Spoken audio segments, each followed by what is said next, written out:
when the news is bad and the court's gone mad. You don't know what to do. Well, don't think twice, pick up your device. Listen to Politics Cold Blue. Oh, well, the stakes are high and the states are stoked. Good governance is on the run and the MAGA bear's been poked. What are we gonna do? Hello, everyone. I'm Jen Dyes. And I'm Juliana Forlano. Welcome to PCB. A year from now, we could have a president who quotes Hitler, breaks bread with avowed neo-Nazis and anti-Semites, who proved his contempt for democracy on January 6th, and who now promises that this time he'll be a flat-out dictator. Donald Trump has clearly spelled out his blueprint for a fascist America, and nearly half the country and the entire Republican Party is on board. Jen, that is some very scary shit. So people, all the rest of you people, wake up, wake your friends up, wake up your family. This is happening. Politics Code Blue is here to make sure everyone understands the urgency and stakes of the 2024 election. This is a national emergency. The choice in 2024 is between democracy and dictatorship.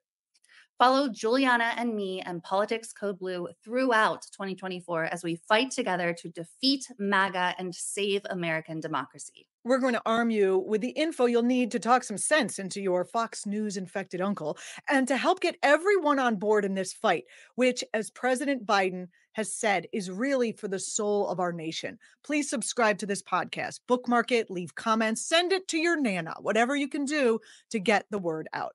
If you can, volunteer and donate, and make sure you and everyone you know is registered and votes on November 5th. This is an election America cannot afford to lose. For Politics Code Blue, I'm Juliana Forlano. And I'm Jen Dyes. We have a lot more coming up for you, so stay tuned.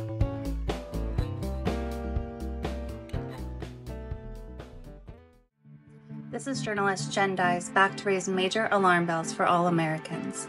This is as terrifying as it is urgent. I'd be amiss if I didn't emphasize and re-emphasize this. Recent polls show that if the 2024 election were held today, Donald Trump would defeat President Joe Biden. Let's confront the gravity of that possibility. Donald Trump has not been shy about laying out a blueprint for a fascist America should he be reelected. He's laid it out with chilling clarity. This isn't hyperbole. This is a man with an enemies list ready to use the highest office in the land to settle scores with those he doesn't like or who stand in the way of his desired fascistic rule. Let's dissect his blueprint. Trump has called for the termination of the United States Constitution, advocated for extrajudicial killings, a sanitized way of saying murder, called for the execution of General Milley as just one example, said that shoplifters should be met with lethal force, proposed to muzzle the press that opposes him, made violent political rhetoric his norm, where threats and intimidation are just the opening act to actual political violence, vowed a purge of disloyal government officials, asserted that there are fine people on both sides, with one side being neo-Nazis.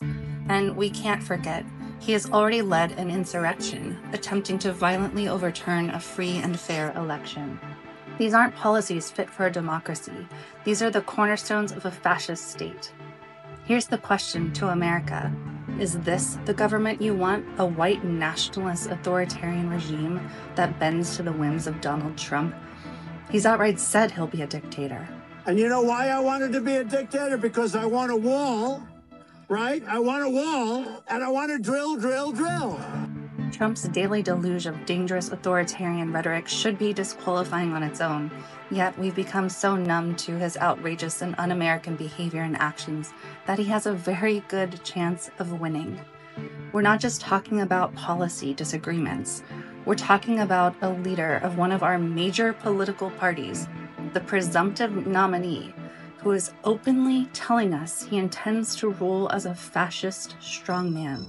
This is not okay. This is not normal. This is a race between authoritarianism and democracy, between normalcy and insanity, between life and death for many, many people. And let's not forget the staggering litany of legal charges against him, ranging from theft of nuclear secrets to inciting insurrection to credible accusations of sexual misconduct. Each of these points alone should be enough for disqualification, for a unanimous outcry for accountability, and yet we hear silence from too many corners of this country, especially among Republicans. This is a silence that is complicit and that enables the erosion of our democratic foundations. So I'm calling on you, our listeners, to raise your voices. It's up to us to keep these issues at the forefront, to ensure that this steady stream of MAGA horribleness and fascism doesn't become a normalized backdrop to American life. At Politics Code Blue, we will discuss the hard questions and demand answers, because this isn't just politics as usual.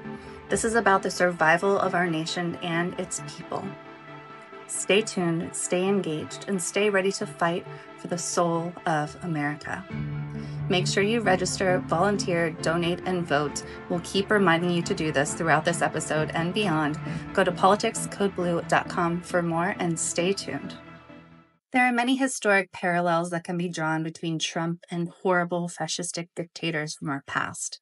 And he is outright, he doesn't even hide it, drawing from their playbooks. Video editor Guthrie Scrimgeour has put together something that will show you just how dangerous Trump is and will be if he wins again. If the 2024 election were held today, Donald Trump would probably win. New York Times Siena College poll shows Trump leading in 5 of the 6 most important battleground states. We already have a pretty good idea of what a second Trump term would look like. Over the past 7 years, Donald Trump has laid out a blueprint for Fascist America. His supporters have already tried to overthrow the government in a violent insurrection, incited by Trump's big lie, the first time in American history that a U.S. president has rejected the results of a democratic election. This is a major fraud in our nation. Frankly, we did win this election. Trump has normalized political violence and called for extrajudicial killings. You know what they used to do to guys like that when they were in a place like this? They'd be carried out on a stretcher. He went as far to say retail thieves will be shot by law enforcement. Proud boys, stand back and stand by. Trump has relied on a cult of personality, a hallmark of fascist leadership. I could stand in the middle of Fifth Avenue and shoot somebody and I wouldn't lose any voters, okay? He could stand on the front steps of the White House and commit murder, and I'm with him. Trump even tries to sound like a fascist.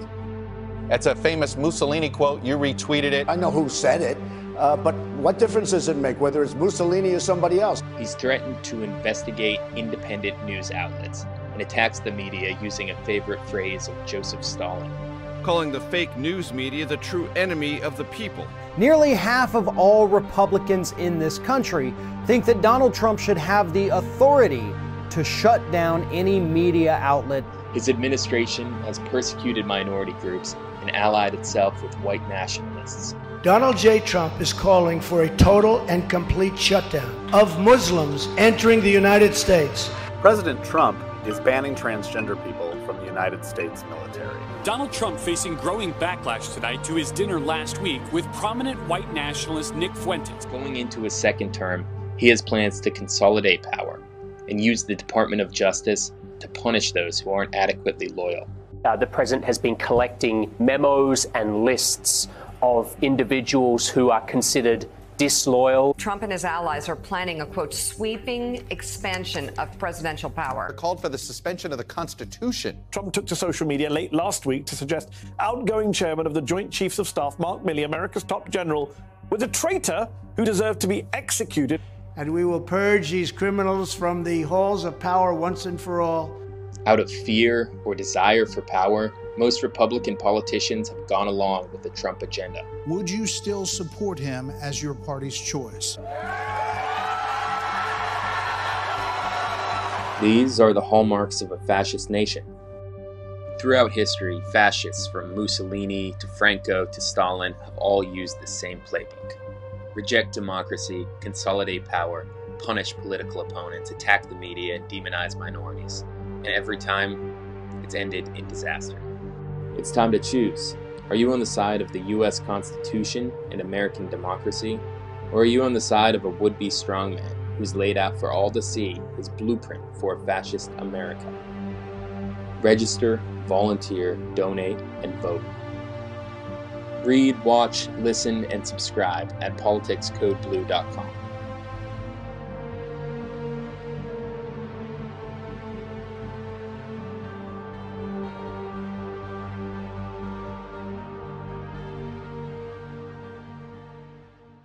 Next up, a terrifying story showing just how far MAGA and its complicit GOP will go to strip rights away from women.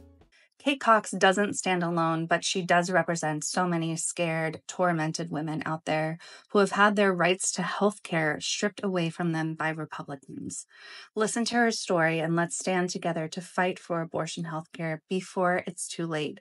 And in many parts of the country and for many women, that is already a reality. We're going through the loss of a child. There's no outcome here that I take home my healthy baby girl. This story exposes the stark realities of Texas abortion laws. Kate Cox's predicament isn't just a headline. It's a distressing, dystopian saga of healthcare denied by Republicans. We'd been hoping for a third baby, and it took a turn in October. And when I answered the phone, I could hear the seriousness in her voice.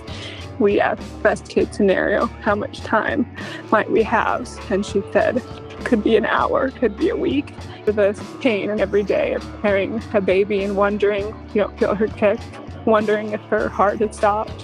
What do women do in situations if we choose not to continue the pregnancy? Is that an option in Texas? And she said no. Since the fall of Roe v. Wade in June of last year, 18 states have banned abortion or made it unavailable, according to the Guttmacher Institute. And in this new America, where half the population is denied self-governance and basic health care, there are tragedies playing out every day. The state of Texas is failing Kate Cox. Carrying the pregnancy to term could also threaten Cox's own life or leave the mother of two who wants another child infertile. I think forcing me to continue the pregnancy and the pain and suffering put me through the risks of continuing the pregnancy, the risk of childbirth again, especially given how my last two went. I think it's cruel. She's running out of time to get the emergency health care that she needs. Faced with a medically complex, non-viable pregnancy that endangered both her health and future ability to conceive, Kate sought an abortion, a necessity. A district judge recognized her plight, ruling in her favor. I am going to grant the temporary restraining order. The idea that Ms. Cox wants desperately to be a parent, and this law might actually cause her to lose that ability, is shocking and would be a genuine miscarriage of justice. In a move that defies compassion and basic humanity, Texas Attorney General Ken Paxton stepped in. He threatened legal action against any hospital that would aid Kate, essentially holding her health care and her life hostage. Just hours after the judge's ruling, Texas Attorney General Ken Paxton threatened to prosecute any doctors involved in providing the emergency abortion to Cox. The Texas Attorney General, not a doctor, not a scientist, an aging, white, far-right Republican male, believes he knows what should happen with Kate's body. He would prefer that she carry her non-viable fetus to term. Consequences be damned. That's Ken's choice. Ken has choices. Kate does not. And really, we get to see that the man behind a curtain is really just somebody who hates women. The Texas Supreme Court intervened, barring Kate from the medical care she urgently needed. They ruled her case didn't meet the narrow exceptions of the law. Kate has had to flee the state. Wow. So this case is what legal experts refer to as bullshit. Our daughters are growing up in a world where they will be scared to get pregnant. They will fear that people like Ken Paxton will have more of a say in their healthcare decisions than their doctors. They will fear that they will suffer or even die when attempting to bring a life into this world. This isn't a fear we have about something that might happen. Let's all freak out about what might happen. No, this is where we are right now. We can't allow this to continue.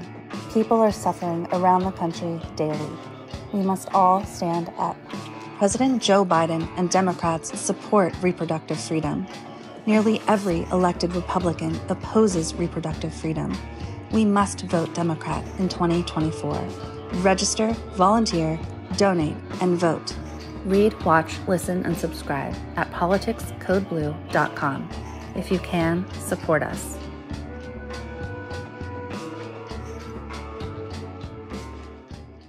Juliana Forlano offers something Politics Code Blue is very proud of, and that's humor in even these very dark times. If we don't find times to laugh, we'd all be in a ball in the corner crying all the time. In this piece, she answers the question, is Donald Trump the Antichrist? Is Donald Trump the Antichrist? Well, in my opinion, he may or may not be the Antichrist, as predicted by the book of Revelations, but he certainly is Antichrist.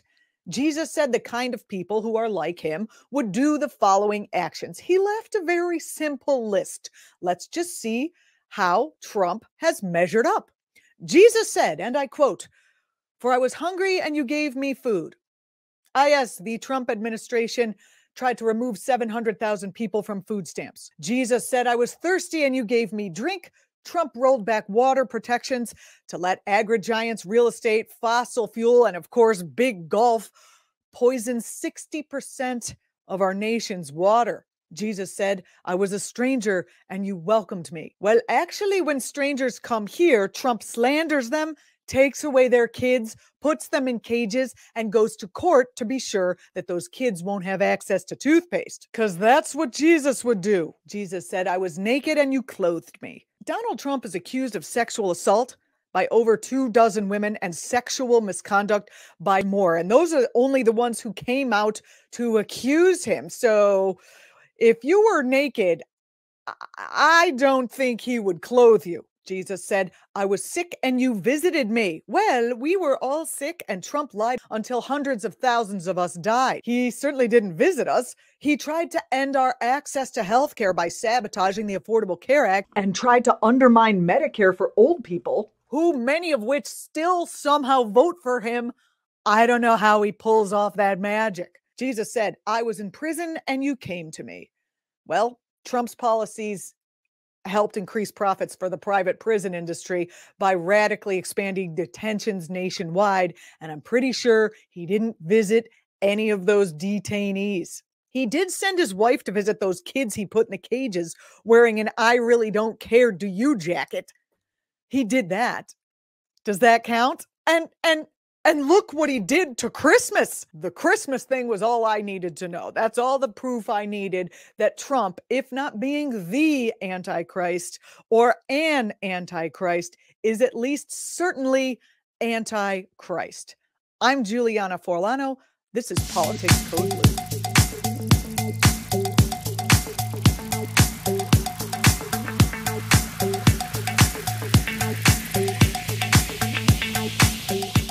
Hi, Juliana. It's great to be part of this podcast with you. I know we're both excited to be part of Politics Code Blue because of the mission of defeating Donald Trump and MAGA in 2024 and preserving democracy in America. Yes, it really couldn't be more important. And I personally really appreciate that our founder, Dan Rubin, whose vision we're basically carrying out here at Politics Code Blue, also wanted to bring some humor and satire to the very serious mission of making sure that Donald Trump never gets near the White House again. And that's something I, as a satirist, really think is important because we have a lot of fear mongering, we have a lot of anger in the media, and those two things tend to burn people out. But satire has a way of educating, keeping people informed, and even motivating people toward action. So I'm really grateful for his vision on that. I don't know if you know this, Jen, but there is a rumor going around about Dan. It's that he founded a nonprofit called Equal Justice America. Yes, Equal Justice America. It indeed is a rumor going around, except that unlike most rumors, it is actually true. Dan started EJA 30 years ago after he graduated from law school. What does the organization do? Well, Equal Justice America puts law students and lawyers to work with legal aid programs across the country.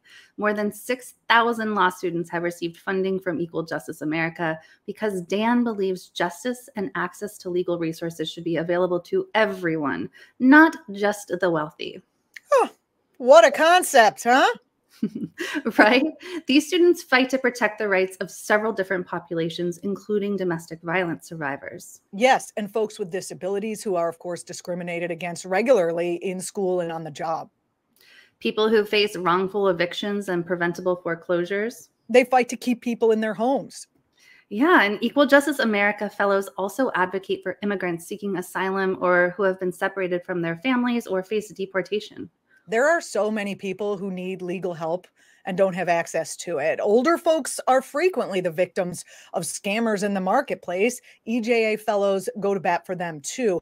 And in addition to funding law students to provide direct assistance to people who need legal aid, Equal Justice America also sponsors 2-year fellowships for recent law school graduates.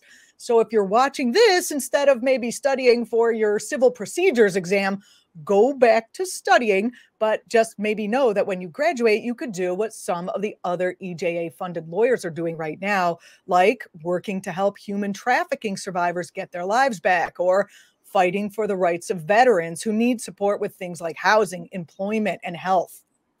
Another EJA-sponsored attorney is working to keep at-risk youth clear of the school-to-prison pipeline, and another is focused entirely on protecting women and families affected by domestic violence, helping them secure temporary restraining orders and the resources they need to be safe.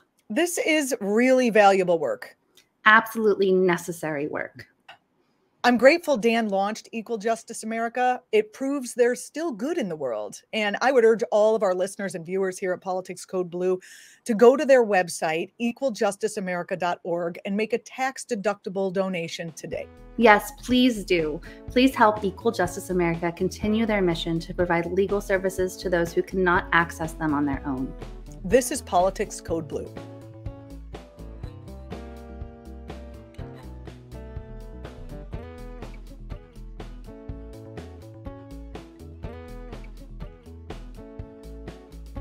Next up is an awesome interview with the one and only Jimmy Tingle, an incredible comedian who really has his finger on the pulse of politics and what's important. Jimmy interviews President Biden's first Secretary of Labor, Marty Walsh. They deep dive into Joe Biden's groundbreaking efforts to uplift labor and the working class. The interview took place on Labor Day weekend, which is more than just symbolic. Remember when President Biden stood shoulder to shoulder with striking workers in Michigan this fall? That was more than just a photo op. It was a powerful gesture showcasing solidarity and commitment. Unlike, say, Donald Trump, who consistently lies about standing with the working class, when he actually caters to the wealthy in his palace made of gold. You all just got a lot richer, Trump bragged to his friends at Mar-a-Lago, just hours after passing a massive tax giveaway to corporations and the wealthiest Americans. So much for his make-believe populism. In contrast, by joining that picket line in support of the UAW, President Biden did something no other sitting U.S. president has ever done, sending a message of support for working Americans that resonates far beyond what could be conveyed from a White House lectern. So now, the great Juliana Forlano will set the stage with her own dynamic intro. She's here to rev up the energy and prepare us for what promises to be a thought-provoking conversation with Jimmy and Marty. Stay tuned, get ready to be inspired to cast your vote for Joe Biden, who may be the greatest champion for working Americans we've ever had serving as president. Let's get the show on the road. Jimmy Tingle is a renowned social and political comedian whose career spans more than 4 decades. Not only have you seen him on all the big live stages across the country, but you've also seen him on 60 Minutes too, where he was the humorist and commentator in the Andy Rooney spot. He's been on MSNBC, on The Tonight Show, Late Night with Conan O'Brien. He has his own HBO comedy special. You know Jimmy. You know him from movies. He was on Head of State with Chris Rock. He was in Next Stop Wonderland, one of my very favorites, Boondock Saints. And he has done so many things, including he played himself in the international an Emmy Award winning arts documentary, Damned in the USA. I highly recommend right after his appearance here, you go and watch that. But Jimmy is also the founder of Humor for Humanity, whose mission is to raise spirits, funds, and awareness for nonprofits and social causes. In 2018, Jimmy got over 200,000 votes in his campaign for Lieutenant Governor of Massachusetts. I would have loved it if he had won that. He fell short, but he does have a positive message, and the message there and his unconventional perspective, which I personally love, clearly resonated with the people of Massachusetts. And in the people of New York, it's the same deal. The New York Times said that Jimmy is so cheerfully intelligent. This is a quote, is so cheerfully intelligent, he makes the audience optimistic, even in the face of reality. It is going to be a joy to welcome Jimmy onto this show. He has his podcast, The Jimmy Tingle Show, where he interviews high-profile guests with his trademark wit and charm that I've been telling you about. And he always has an eye toward making the world a much better place. Jimmy shares our passion here at Politics Code Blue to defeat Donald Trump in the next election. He's kindly agreed to share some of his podcast interviews with us. The first one he is coming on to intro himself is with Marty Walsh. Jimmy, thank you so much for joining me on the program here today. Howdy doody. It's just wonderful to have you here. I mean, it's great to be here, Juliana. Nice to see you again. Thank you so much for that wonderful introduction. Well, yeah, it's funny that I got over 200,000 votes when I ran for Lieutenant Governor of Massachusetts. First time running, got over 200,000 votes. Came in second place.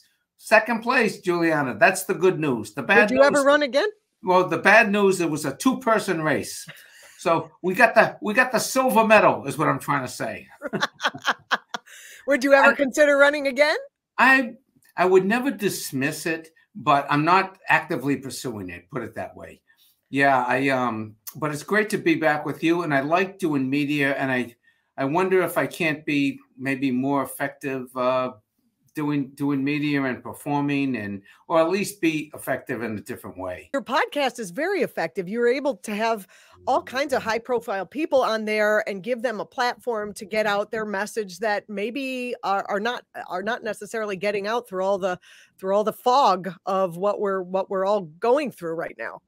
Right. Well, when we talked to Marty Walsh, we got Marty, he and I go way back. He was the mayor of Boston, and then he became Secretary of Labor under Joe Biden. And so we've been known each other for 20, 25 years or so.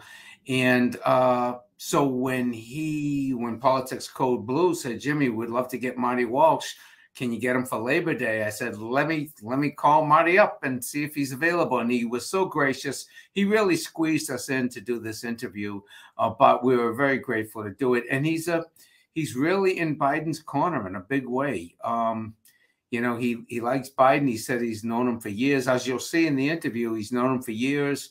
And so he was very gracious to us. And he was very positive about Joe in terms of his just his mental state, and because people, are always saying, well, he stutters here and whatever. And Marty was saying that he's pretty sharp, and he was, really hands-on in the White House, and he worked with them pretty closely a lot. So that was reassuring. Yeah, I'm very glad to hear that. They're making anytime the man stumbles over any word. I mean, he's been alive for quite a long time, so he has. Yeah. So, he has a lot in his brain. He has a lot of history that he's lived through, that he's participated in. That's right. And so when he just stumbles over one word, I really think we can give him a pass on. What do you make of the fact that people are all over him for any stumble of word or stumble of footing, anything? Right. Well, it's the obvious thing that, it's an easy thing to go after. And it's also, it can be pretty effective because the only way the general public sees people, most people are not policy wonks. They're not drilling down into the day-to-day of what a president does. But so they see them. The television is the medium of politics right now, for better or for worse. So how you appear on television, how you look, how you speak, how you communicate is hugely important. So when he does stutter or stammer, it doesn't help him. But on the flip side, this is a guy who grew up as a kid who stuttered.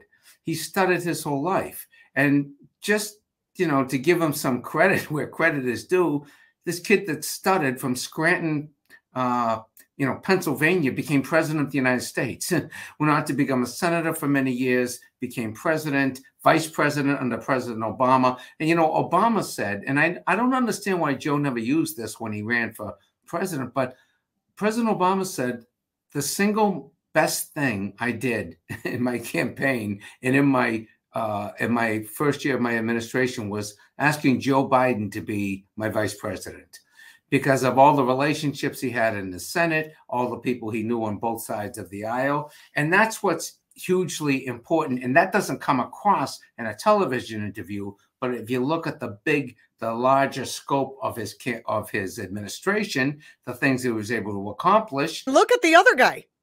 Yeah.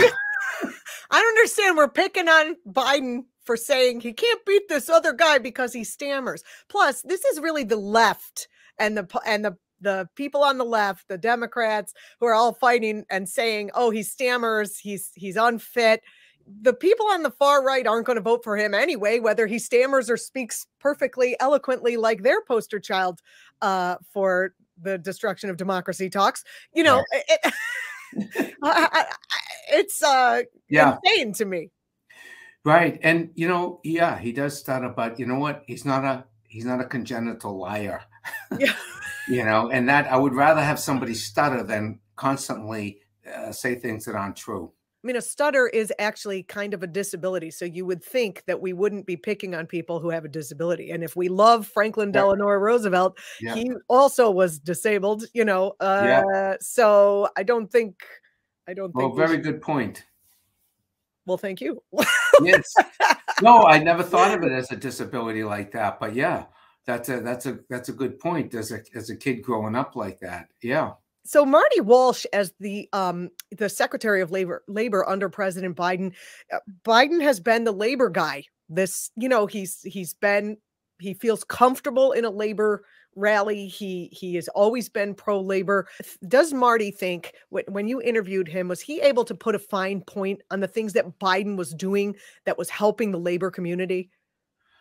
Yeah. I mean, he was just, I believe when we interviewed him at Labor Day, he hadn't yet been to the picket line for the UAW, but he was saying that Joe had been on many, many picket lines over the years. And he was Joe from Scranton, Pennsylvania, and he had been on the picket lines, and he was a pro-labor senator. But he also, you have to look at it in perspective of all the other presidents. He's the most pro-labor president of the ones that we've had.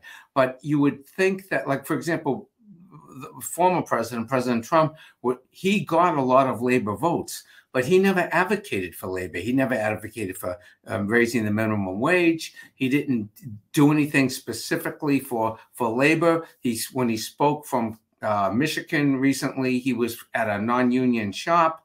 So, he might appeal to some of the instincts of some labor folks in the union, but when it comes to helping unions or helping organized labor in America, that's not where the former president was coming from. And so Joe Biden is a big improvement over that. Well, Jimmy, your interview with Marty Walsh is the first one we're going to be running here on our first inaugural episode of the Politics Code Blue podcast. So I'm very excited to be able to run that and to have you here today. It's a wonderful thing that you're doing for people. Now, your podcast, we're only playing a little bit of a segment of your podcast here. So if you want to hear the full interview, you can go to jimmytingle.com. You can also find out where Jimmy is performing. It's always a pleasure to talk to you, Jimmy. Thank you so much. And thanks for sharing this interview with Marty Walsh. We look forward to hearing it. And I hope you'll join us again forever on this podcast here on Politics Code Blue. Well, it's great to see you again. Congratulations on the show. Congratulations to Politics Code Blue. And stay tuned, folks, for Marty Walsh and all the great interviews that will be coming on Politics Code Blue. Thank you, Juliana. Thank you. Hey, everybody, this is Jimmy. Welcome to another episode of the Jimmy Tingle Show. And this week with Politics Code Blue. a startup political organization that's going to try to make progress in this country. And today we have a very appropriate guest, Marty Walsh. He spent his life fighting for working people as a labor leader, as a public official, and as a private citizen. In 2013, Marty Walsh was elected mayor of the city of Boston. He helped lead Boston through a period of historic success. In 2021, President Joe Biden nominated Marty Walsh to serve as the United States 29th Secretary of Labor. After taking office during the COVID-19 pandemic, Marty worked to support both laid-off and frontline workers. He subsequently leveraged the president's historic economic recovery to strengthen workers' power and improve job quality. During his 2 years in office, Marty brought in high-quality job training programs to millions of Americans, strengthened mental health support. We all need that. I speak for myself. And access to treatment, and ushered in historic surge in worker organizing. And Marty is someone who never forgets where he came from, and that's why he's doing this show, folks. We go back about 25, 30 years. He never forgets his roots. Please welcome to the show, the one, the only, the amazing Marty Walsh. Hey, Marty, how are you? Hey, Jimmy, thank you for that introduction. That was wonderful. You go another 20 minutes. You know, well, I want people around the country to know who you are. I mean, most people do here in Boston, but your background is so awesome and authentic. How was it when President Biden, okay, the kid from Dorchester, gets a call from President Biden to become the Secretary of Labor? What was that like? Yeah, it was surreal. I was in my office in City Hall, and I actually missed the first call, and I got a text from one of his people, you know, in the office, and said, "Answer your phone. The president's calling you." So I texted back, "Okay." The president called, and so from that point till then, we became friends. And he asked me to be his labor secretary, and I was honored. And the president of the United States calls you and asks you to serve in his cabinet. It's hard to say no. It was an amazing opportunity and a privilege. Yeah, I imagine. When you think of President Biden's presidency, you know, he doesn't get the credit, but he came in at a very interesting time. You know, came in after the pandemic had began. You know, 12.5 million people out of work. People were still wearing masks. The COVID vaccine had just really come out, and we were still in a very scary point in America and the world, quite honestly, with the pandemic. And the president had to do a lot. He had to roll out a plan to get people vaccinated. You know, people before it became not popular to get vaccinated, wherever that came from, people wanted to get vaccinated when the COVID began here. So he rolled out a plan. We worked with him on that, and then he put a plan to get Americans back to work. And in a year, less than a year period, 12.5 million Americans, actually 13 million Americans, went back to work, and new people went into the job market. Unemployment in the country is low today. It's been low for most of the president's administration. And he talked about building an economy from the bottom up and the middle out, a little different than what you saw in the past, the trickle-down economy we all hear about. Nothing ever trickled down to the middle class and the poor. That never happened in our country. The rich got richer, and I'm not criticizing for that, but no one else benefited from a good economy. And what the president wanted to do, and still wants to do, is build an economy that you can get if you're living a poorer person, or you're just on the verge of the middle class. You have an opportunity to get into that. So President Biden put that on me, in working with Gina Raimondo, the former governor of Rhode Island, Secretary of Commerce, Secretary Cardona, the Education Secretary, to talk about how do we create pathways into good paying jobs. So as the president passed all this landmark legislation, we really doubled down on efforts of workforce development, job training, apprenticeship, and really helping people get the skills they need to move up. Mm-hmm. Is the American labor movement stronger with the Biden administration at the helm? And how important is that to keep that momentum? If that's the case, how important is it to keep that momentum moving forward? Yeah. Let me talk about a couple different things. I think that the American labor market is stronger than it's ever been. I mean, there are more jobs than people, so we have to figure that out. And that really is going to be comprehensive immigration reform at some point. We need that because we have more jobs in America open than we have people available for those jobs. Even if every able person decided to go to work tomorrow in America, or could go to work, these are folks that are sick. These are folks that had to retire, that are on disability, that are hurt, they can't go to work.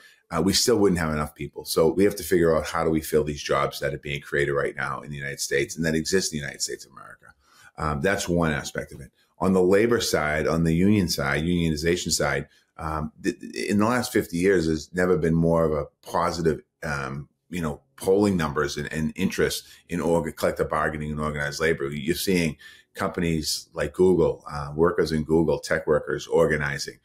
You're seeing companies all across America manufacturing. We have more manufacturing jobs now in the United States today than we did in the last 30 years under any president. Jobs have been created. And the Chips and Science Act that was passed to create the microchips, that's only going to grow our manufacturing base in the United States of America. So we're less dependent on foreign imports.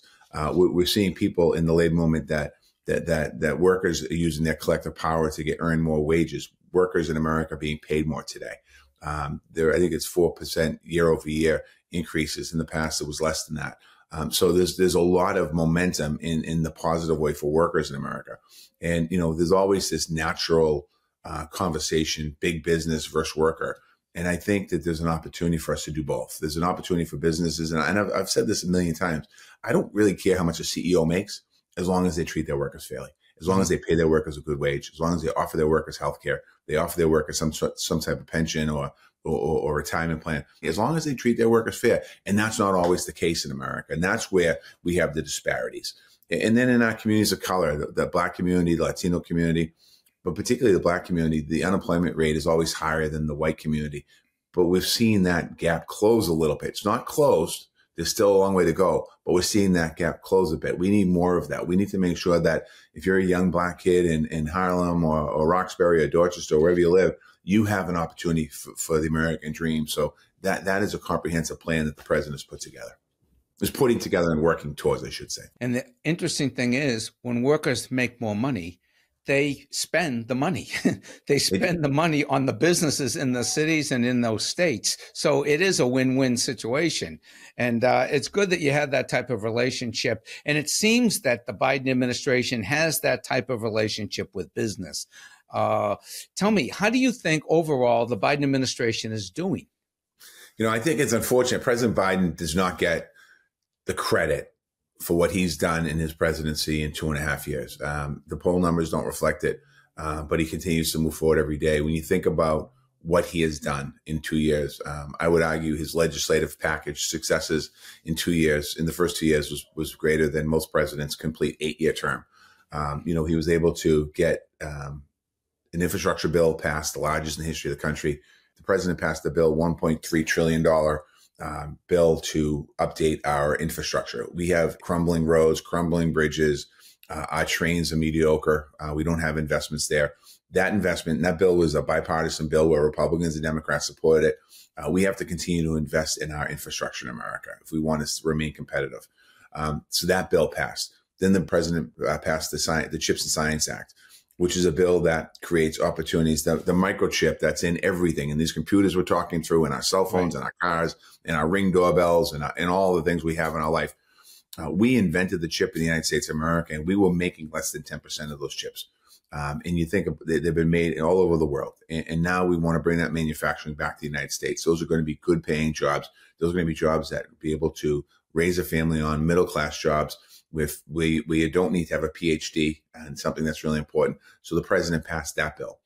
The president passed a bill dealing with climate change, global warming. A lot of people kind of, shake their head at that. But let's be completely honest. You look at the world today. You look at the tragedies we have, the natural disasters we've had, the fires in the West, and the hurricanes in the South, and the nor'easters that we're having, and all this. There is something going on in the environment.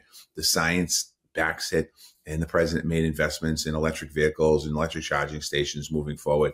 The economy, we had terrible inflation numbers a year ago, almost double digits. Those numbers are coming down. So the president his administration has worked extremely hard. When you're working on the national level, Marty, and seeing the president up close, getting to know him, seeing how he operates, seeing what he stands for, seeing what the Democrats stand for, are you optimistic about the future? I think the Democratic Party needs to be a little more broader, and we've lost a lot of people in the last 25 years.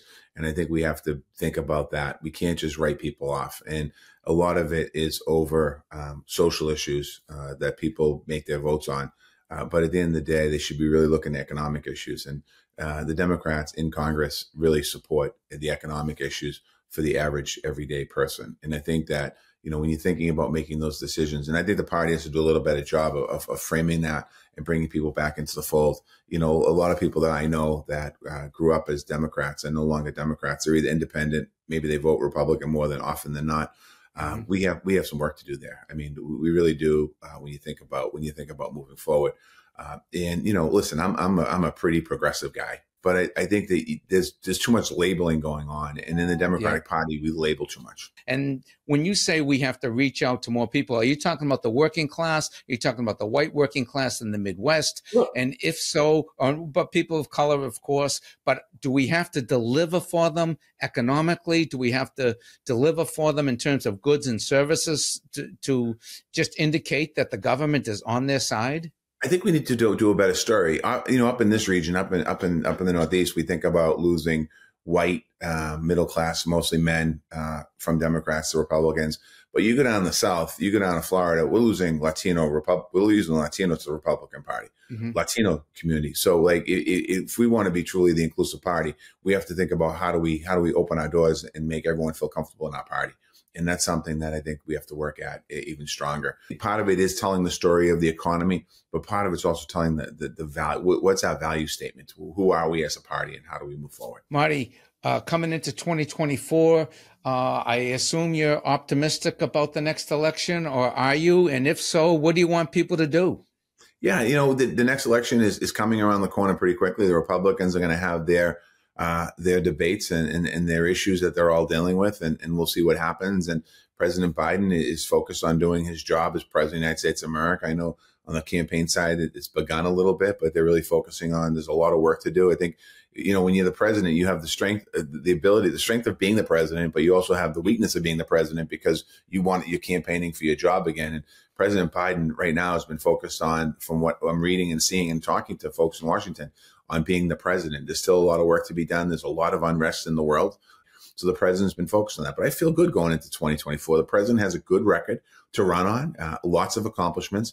And I think that that's where he will be able to get his opportunity to talk about what he's done in his 3.5 years as president, and let people take a moment to let it sink in and understand that we are in a better situation today than we were the day the president took over. The day the president took over, we would not look very favorably on a world stage. We had a pandemic that was out of control. We had vaccines that just came out. We had people that were dying still. We had 12.5 million people out of work in America. We didn't have a path forward in a very short period of time. And since that time, people are back to work. We're moving in the right direction moving forward. Inflation's coming down. Wages continue to rise a bit. Unemployment's very low still. So, economically, we're still in a very strong position. Well, Marty, thank you so much for taking time out of your very busy schedule. And we want to keep this country moving forward. So, Marty, great to see you again. Congratulations on all your success, and congratulations especially on the work that you're doing on behalf of other people. It really means a lot to everybody here in Boston, and everybody that works in this country is being affected by the efforts that you guys are making in the Department of Labor. Safe travels, and thank you again. Thanks, Jimmy. Jen here. As we close out this first edition of the Politics Code Blue podcast, let's take a moment to reflect on a crucial issue that strikes at the heart of our democracy, January 6th, a day that will forever be etched in American history as a stark reminder of how fragile our democratic institutions can be. It was clear that it was escalating quickly. So then when that tweet, the Mike Pence tweet, was sent out, I remember us saying that was the last thing that needed to be tweeted at that moment. It felt like he was pouring gasoline on the fire by tweeting that. They gained access to the second floor, and I've got public about 5 feet from me down here below. They are on the second floor, moving in now. You may want to consider getting out and leaving now. Copy. members of the VP detail at this time were starting to fear for their own lives. There were calls to say goodbye to family members, so on and so forth. Approximately 40 feet. That's all there was. 40 feet between the vice president and the mob. Donald Trump and his allies and supporters are a clear and present danger to American democracy. Remember it, a frenzied, violent mob incited by baseless claims of a stolen election, storming the Capitol. It was a coup attempt, not a peaceful protest. This wasn't just a group of overzealous demonstrators. It was an insurrection, an assault on our democracy, an attempt to overturn a free and fair election. Do you believe the vice president, acting as president of the Senate, can be the sole decision maker as to, under your theory, who becomes the next president of the United States? And he said yes. I said, are you out of your effing mind? The president was, all the attention was on what Mike would do or what Mike wouldn't do. There's a telephone conversation between the president and the vice president, is that correct? Yes. The conversation was pretty heated. Apologize for being impolite, but do you remember what she said? Her father called him The P word. Yet, the Republican National Committee called this legitimate political discourse. This chilling revisionism is a clear and present danger to the foundations of our republic. We can't forget who fanned these flames. Former President Trump was more than just complicit. He was the catalyst. Now it is up to Congress to confront this egregious assault on our democracy. And after this, we're going to walk down, and I'll be there with you. We're going to walk down. We're going to walk down anyone you want, but I think right here we're going to walk down to the Capitol, and we're going to cheer on our brave senators and congressmen and women, and we're probably not going to be cheering so much for some of them, because you'll never take back our country with weakness. You have to show strength, and you have to be strong. He personally asked for us to come to D.C. that day. And I thought, for everything he's done for us, if this is the only thing he's going to ask of me, I'll do it. Well, basically, the president, got everybody riled up, told everybody to head on down. So we basically were just following what he said. His persistent disinformation campaign about the election results fueled the fire that led to that dark day. Consider, what if he returns to the Oval Office? He has told us. He has clearly laid out his blueprint for a fascist America. All is not lost, at least not yet. This is where we, the people, come in. Politics Code Blue is determined to not let this happen. We plan to be a guiding light through the upcoming election, through initiatives like Voices for Democracy, which will be our chance to stand up and raise our voices against the tides of authoritarianism and misinformation that threaten to engulf our nation. Keep an eye out for more information on that, as we'll be rolling it out soon, with some voices you're familiar with. Visit politicscodeblue.com for more ways to get involved, and make sure you sign up for emails, follow us on social media, and find out how you can support us. It's time to protect our future and ensure that the events of January 6th remain a dark chapter in our past and not a prelude to our future. Let's join hands and raise our voices to protect our democracy, because if we don't stand up for it, who will? This has been Jen Dyes for Politics Code Blue. Politics Code Blue is completely independent and viewer/reader supported. That means you. If you're able, please go to politicscodeblue.com to see how you can support us. That might mean sharing our content on social media. That might mean supporting us financially. We all must stand together, as the situation in this country is dire. Go to politicscodeblue.com to see how you can help today. Let's stand together and stand strong against the threat that is Donald Trump and the complicit GOP. We will be consistently releasing new videos and articles and podcast episodes and ramping up our efforts leading into the 2024 election, which is coming faster than you think. It will be here before you know it. There is a reason to be fearful, but there are many reasons to be hopeful. In politics, Code Blue will never give up, and neither should you. This has been the Politics Code Blue podcast with your hosts, Juliana Forlano and Jen Dyes, with an interview by Jimmy Tingle. Video editing by Guthrie Scrimior, Jen Dyes, and Juliana Forlano. The Politics Code Blue theme song was written and performed by Bruce T. Carroll. Trump art by Megan Marcel. Politics Code Blue's founder is Dan Rubin, who is also the founder of equaljusticeamerica.org. Special thanks to guest Marty Walsh, the former Secretary of Labor under President Joe Biden.